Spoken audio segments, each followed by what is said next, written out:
when you're looking at paddling into steeper waves, if you take some swell here,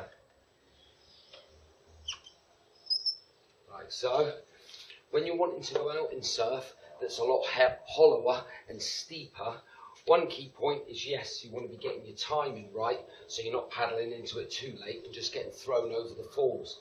But a couple of key points is the fact that when people are paddling into waves that are steeper, as they feel the tail lifting on the back of the board, they tend to want to slow up on the paddling and think, oh, shit.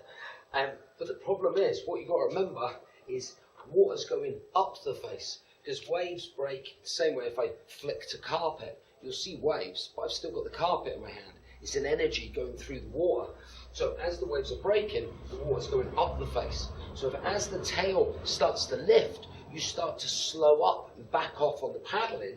You end up going from sort of being down here to up here. And before you know it, you're getting chucked over the falls. Because we start paddling at the bottom of a wave, where the transition of the wave isn't as intense. But by backing up on the paddling, you're starting to go higher up in the lip and eventually just getting thrown over the falls as you hesitate.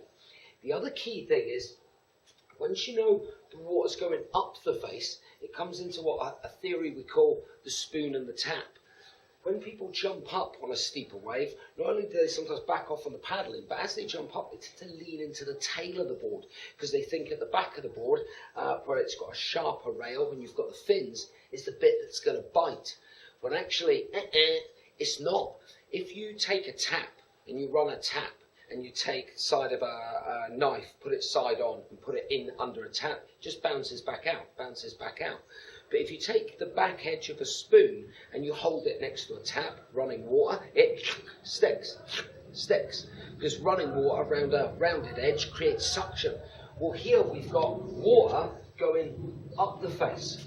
So when you take off, not only do you want to go against instinct and really paddle into the wave, as you jump up, you really want to get your weight nice and even so you get pressure on that front foot, because it's the rounded part of your board, the rail of the board, that's actually going to bite the wave.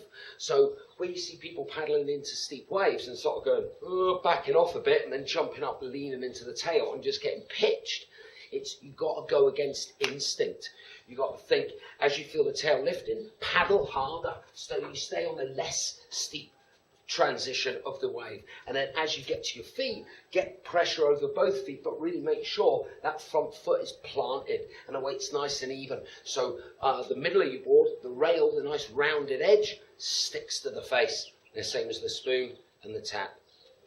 Hope that made sense.